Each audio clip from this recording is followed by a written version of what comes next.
Let me tell you about the biggest deal of my life. The negotiations have been going on for days, and yesterday he backed out, and I had to rethink everything and renegotiate all the terms. And now we're sitting here across the table, and I can see that he's finally agreeing. He's saying yes. I feel it happening. And I hand over the payment to him, and he gives me the goods. And I'm looking down in my hands, and I'm holding my first ever picture of Wayne Gretzky, the world's greatest hockey player. I'm 8 years old, and I'm sitting by the ping pong tables, and I'm so excited. So why am I telling you this? Well, when I was a kid, I was a very lonely kid. I didn't have many friends. I didn't have a sense of belonging. I wasn't invited to stuff.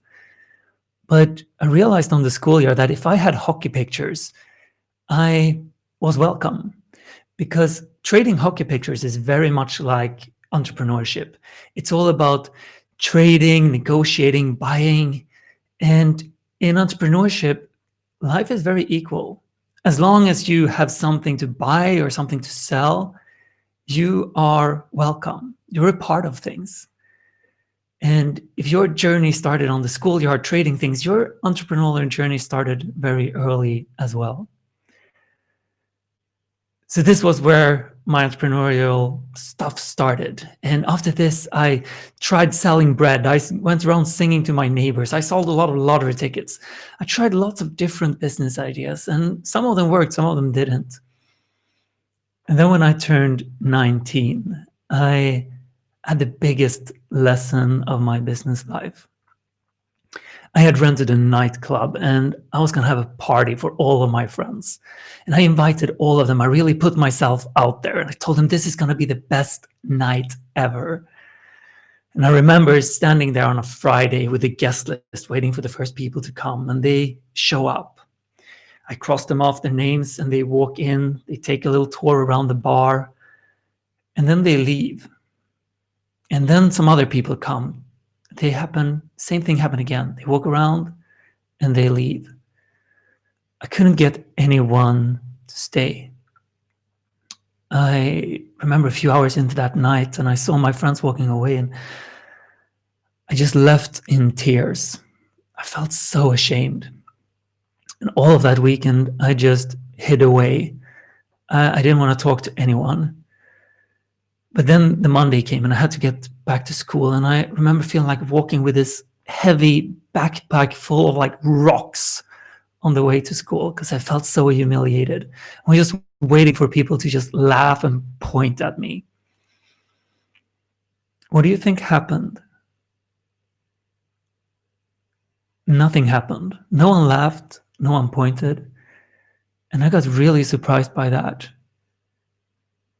But what I realized was that people are so busy worrying what other people think about them, worrying about their mistakes, that they didn't have any time to think about my mistakes. They didn't have any time to judge me.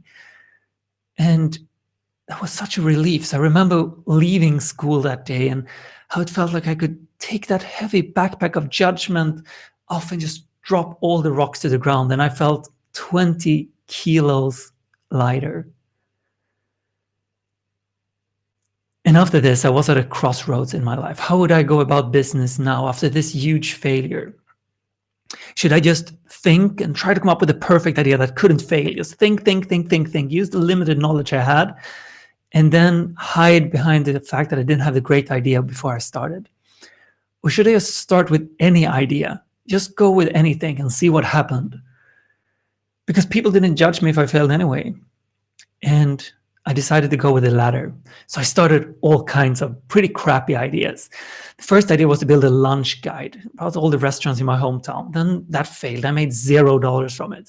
The next thing was to build a humor website. That failed, made $0. We tried to build a printer business, and that failed. We made $0 from it. All of these business ideas was pretty crappy, and we failed at them, but I learned a lot of things on the way. I learned that I really enjoy building websites. I learned that I wanted to build a tech company, not some printer thing. I learned that I really wanted to build things with my friend Emil because we had a lot of fun working together. So from all of these different failures, I got closer to success in the future.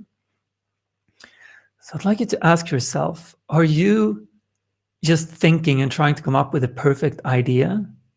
Or are you taking action on any idea that you have and making sure you're learning and getting experience? So after these failed ideas, I got in contact with another guy and he recommended me to try a website about bingo. And I was like, it's like not a really bad idea. It sounds really boring with bingo. So let's try it. So we did. We didn't even like the idea from the beginning. And we tried it. We worked really hard on building a website about bingo. Think about TripAdvisor, like information about it, but about bingo. Me and Emil, we worked really hard on this for like 3 months and we made $0. So we took this idea and we put it to the side. And we started all kinds of new ideas, a web agency, a software, all kinds of stuff. 0, 0, 0, all of them failed. And we started losing motivation. It was like, isn't this ever going to work? Then we looked back into these bingo accounts that we had set up a year earlier. And there was $1,000 in that. It was like, whoa, there's money there. This has actually worked. It felt like such a fortune. And it wasn't much money. I mean, $1,000 for a year's work is not much, but it was enough to like, oh, we can do this. So after this, we started working more and more on this bingo site. We only worked maybe 5-10 hours a week, but we gave it our love and our attention. And a year into this, we're now at 2009. I'm 21 years old. We started making $1,000 a month. And we're like, okay, we can do this. Let's do this. So we quit our jobs and focused more on it. And we just had fun. We started playing around. Okay, we got the idea that we can build guides, we can compare things, we can get them to rank high up in Google and make money from it. And 2010, we started making $3,000 a month. In 2011, we made $10,000 a month. And in 2012, when I was 24 years old, we started making $40,000 per month from just playing around, trying. In 5 years, we went from 0 to 40,000 a month by just trying bad ideas, learning from them, failing, and trying again. That was the entire thing we did. And we had a lot of fun with it. And by 2012, we felt like, okay, let's go bigger. Let's get investors on. So we sold half of our company to an investment company that came from the casino industry. And they said, hey guys, it's in the casino you're going to make money. Let's do the same thing you're doing now. Build guides and compare, but do it about casino. And we listened to them and we took on that challenge. We started hiring lots of people. We never had employees before. We got an expensive office. We didn't have that before. We started projects in 4 different countries in lots of different languages. And we just took on so much. And I remember how I felt during this time because business did not go well. We certainly losing a lot of money.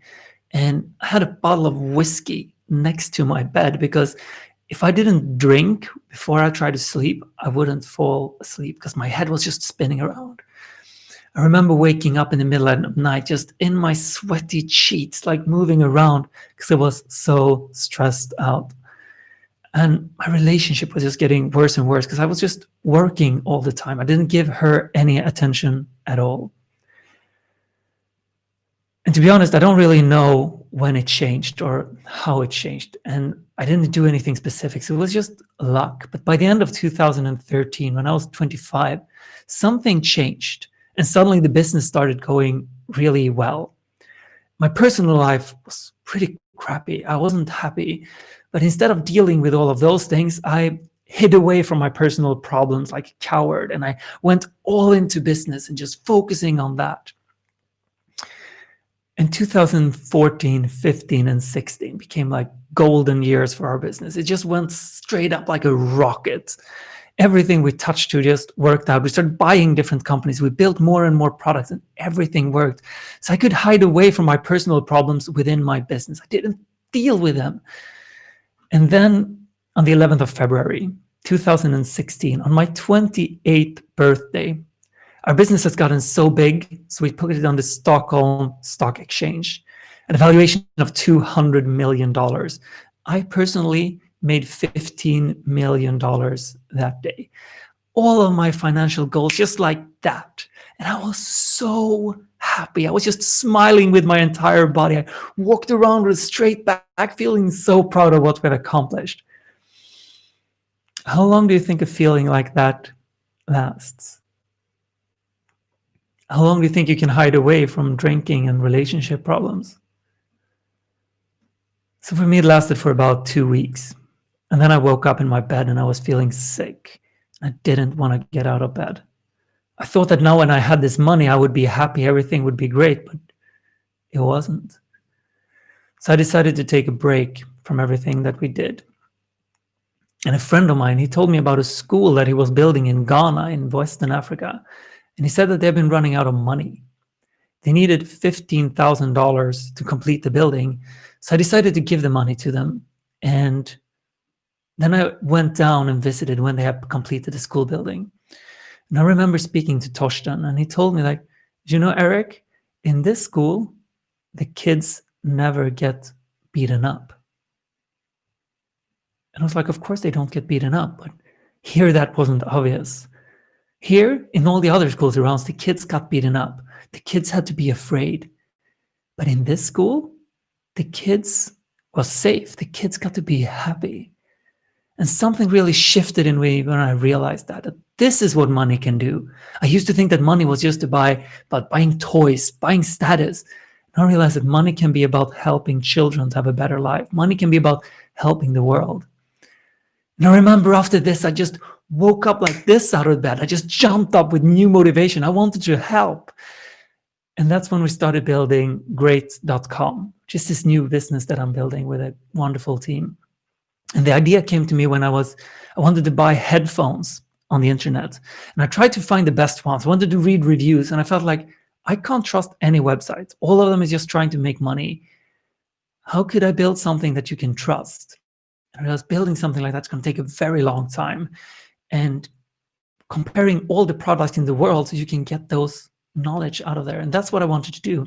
So that's what Great.com is. And we're going to be trusted because we're going to give away 100% of our profits to charity. I'm not going to take one single dollar out of it. We're just going to give everything away. And we're going to start in the casino industry, which might sound absurd. You can't build a charity built on trust in the gaming industry. But that's why we're doing it there. So we're doing it there for two reasons. The first one is that I'm really good at casino. I'm really good at marketing. I've learned a lot. And no one else is going to build a charity in casino space. If someone's going to do it, it has to be me. And the second one is that if you can build a company based on trust and based on charity in the casino industry, I think we can build it in any other industry in the future. And there's a lot of things about this business that is completely different from how I've done it before. Because now we're going long-term and we're going with well-being. My previous business was all about making money for me. Now it's all about making money for the world. We want to make a difference. And my previous business was all about control. I wanted everyone to be in an office. I wanted to know what everyone was doing at every single moment. Now we don't even have an office. We don't have office hours. Everyone can take vacation whenever they want. And it's built fully on trust.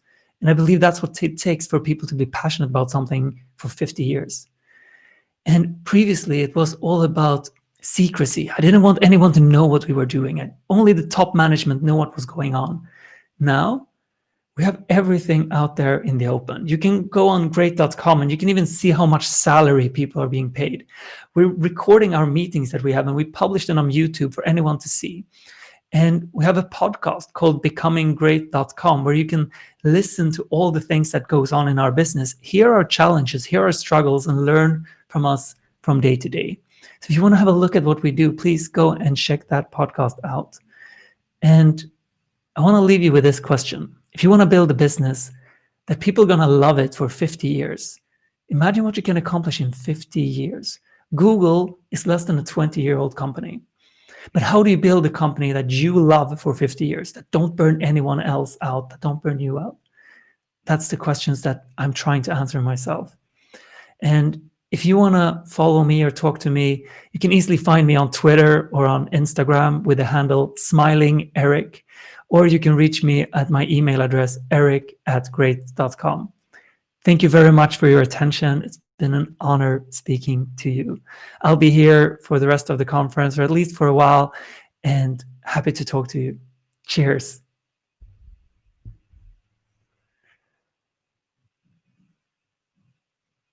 Thank you, Johanna. Thank you, Joel. I'm not quite sure what to do now. If it just runs out of time, what's going to happen? I'll sit here for a little bit. And if you want to chat with me, I guess we can talk here in the chat. I haven't quite figured out other things. But yeah. Any questions? Anything you'd like me to talk about? When did you get the domain great.com? So I bought it in an auction in 2018 in January. I love the URL as well. It was I tried to buy it for probably 2 years before I actually managed to buy it, but it's been amazing to have it, and I think it gives us so much value and so much trust. So I'm very proud of owning that domain. Is there any questions from other people that you'd like me to touch upon before moving on? I wish you the best of luck as well, Daniel. Pleasure to having you here. I'm honored to speak to you, and I'm honored to speak to all of you guys. It's been a lot of fun.